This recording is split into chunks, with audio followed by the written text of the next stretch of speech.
Man, it has been a while since I made something unscripted.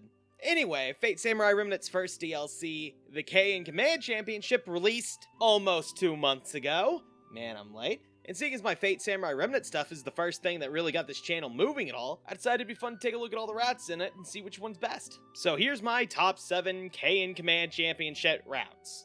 Did I say championship? And coming in dead last is Dorothea and Kogasaburo! Yeah, I'm pretty sure I mentioned in my ranking of the servants, I do not like Assassin. Or, I don't like playing as Assassin. He is so much not fun. All of his attacks are really slow. They try to give you this, more technical kind of style, being able to summon the snakes, make the poison clone. None of it really works. It all just feels really slow compared to everyone else, and that is not fun. I do not like it.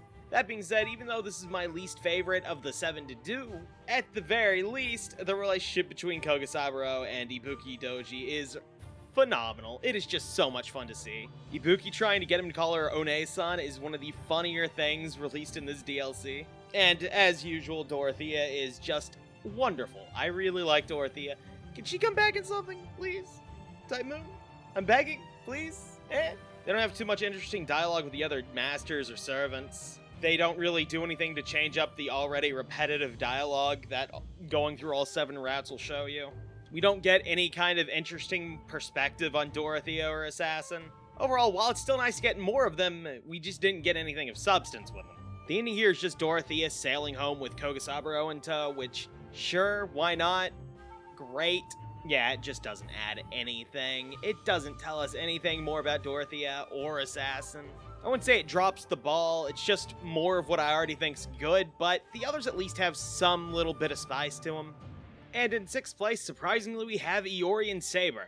2 of my favorite characters in the Fate franchise manage not to impress here. Again, like Dorothea and Assassin, it's great to see more of them, we just don't get much of substance. They could have done something more interesting with Iori's dark side. The connection between Saber and Ibuki Doji is acknowledged, but I really don't find it all that interesting. Of course, the 2 of them are just as much fun to play as ever. They just don't add anything, which is the major difference in the quality between the Keian Command Championship routes. Maybe it's not too surprising, but our main duo's route is just kinda bland.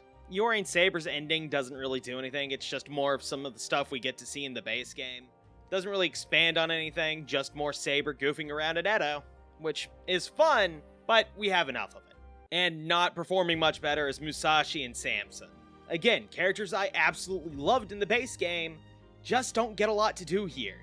Their route is just very basic, even more so than Iori and Saber's in some way. It's just the same old we get every time. Find a statue, Ibuki escapes, do the next fight, Ibuki interferes, Ibuki shows up, fighter, then Gilgamesh gets involved, fight them both, and then you're done. That is the same basic structure most of the routes go under. And this is the only one that doesn't really have any interesting spin on it. Because at the very least with Saber and Assassin, Ibuki has a personal connection to both of them. But not really anything here. Of course, Musashi's excited to test her blade against something as powerful as Ibuki. And Samson's just doing his best for Takao. And it just really doesn't get more involved than that. Sure, why not? Great. The main thing that I think puts Musashi and Samson's route above the others is the ending. Because even while it's simple, seeing Takao Dayu's kind wish is kind of heartwarming. It's nice seeing this kind woman give her people some rest. But speaking of routes that are kind of just carried by their ending, next up is Chiemon and Jean. Yeah, neither of these 2 are big on talking, so running through the basics of the tournament doesn't really do us much of anything, so I'll skip right to the end.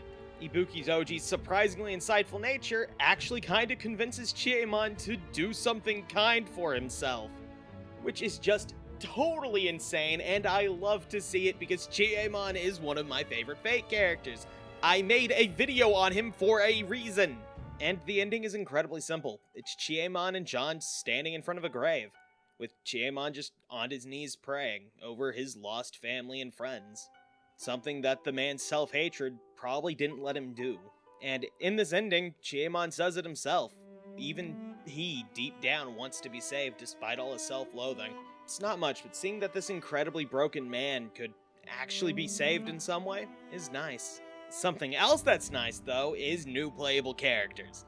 In damn did we get a fun one in Ushigozen, the incredibly large and intimidating powerhouse of a rider that we got to see all throughout Fate Samurai Remnant.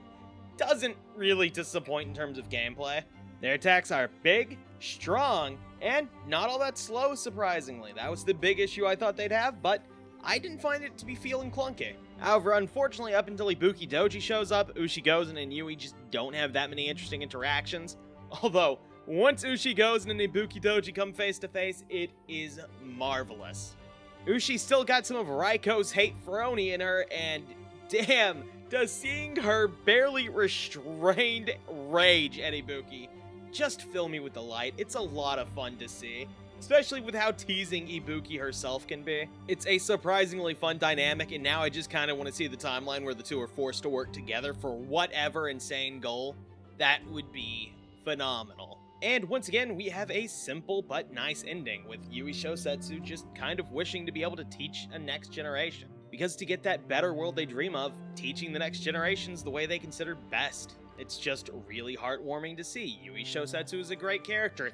Thank you, Lasagna, for adding them to Fate Go. I'll be waiting, patiently, diligently, for these next 2 years to pass. But after her, we have my favorite opportunity to ruin the Chinese language, Zhang Chenggong and Zhou Yu.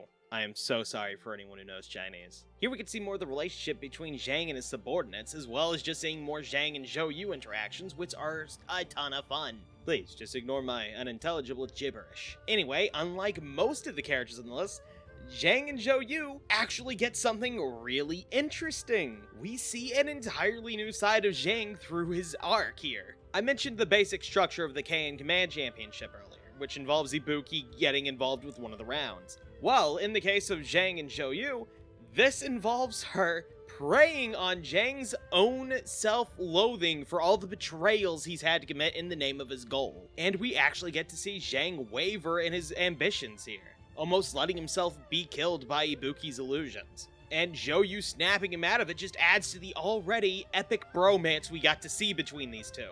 God, I love them so much, they're so cool! And just as good as that is the ending, which is simple as seeing Zhang travel back to China with an incarnated Zhou Yu. My cat refuses to leave me alone. Please send help.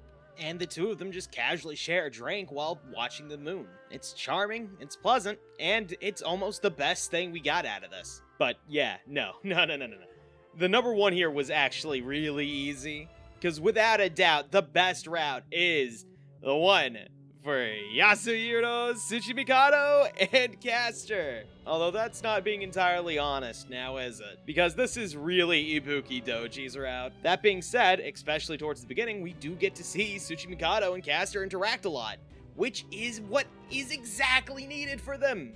Both of them got the short end of the stick when it came to the main story, and seeing the two interact here is actually really fun. I really like Caster now. His smug sarcasm when dealing with Tsuchimikado, just constantly commenting like, yeah, yeah, you know that's gonna blow up in your face, right? Yeah, Yeah, that kind of smug attitude he brings to it is just so fucking funny to me.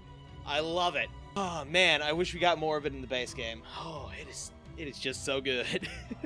And turning that surprisingly dynamic duo into a trio is Ibuki Doji, who, after being summoned by Tsuchimikado, got sealed away by Gilgamesh. But she's pretty chill with it.